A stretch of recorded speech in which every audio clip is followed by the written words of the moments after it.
বিএনপিকে এবং তারেক রহমান দেশনেত্রী বেগম খালেদা কেমন ভালোবাসে, সে ভালোবাসার বহিঃপ্রকাশ কিন্তু আজকে মানুষ প্রত্যেকটা মানে দলমত নির্বিশেষে সবাই কিন্তু এগিয়ে আসছে। এবং আমাদের বিএনপির যে ৩১ দফা আছে, ওই ৩১ দফা যেহেতু জনগণের কল্যাণে, দেশের কল্যাণে, সেই জন্য এই ৩১ দফার প্রতি সকল স্তরের মানুষ সমর্থন জানিয়ে সবাই ৩১ দফা বাস্তবায়নের জন্য আমাদের সমর্থন করছেন এবং আমাদের সাহায্য এবং সহযোগিতা করছেন।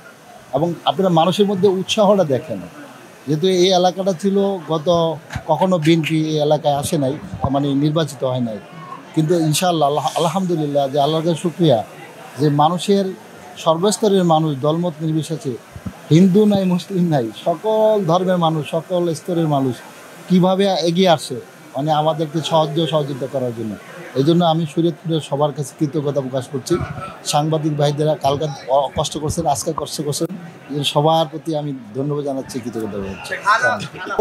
হানা ভোট আপনি কখন দিবেন সেটা হলো বিষয়।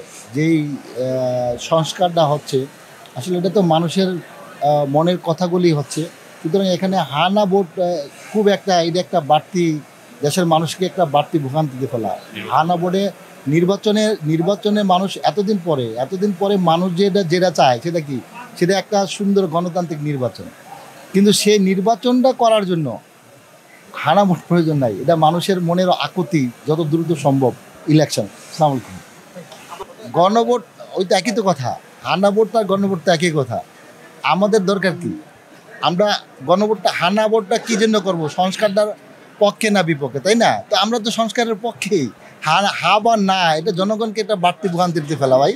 যত দেশের অর্থনৈতিক গতি থেমে আছে, সুতরাং এই মুহূর্তে দেশের একটা গণতান্ত্রিক সুষ্ঠু ইলেকশন দরকার।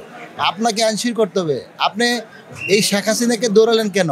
একটা গণতান্ত্রিক ইলেকশন, গণতান্ত্রিক ভোট করার জন্য, যেটা শেখ হাসিনা দেন নাই। গত 3 বার ইলেকশন করতে পারে নাই, মানুষ ভোট দিতে পারে নাই।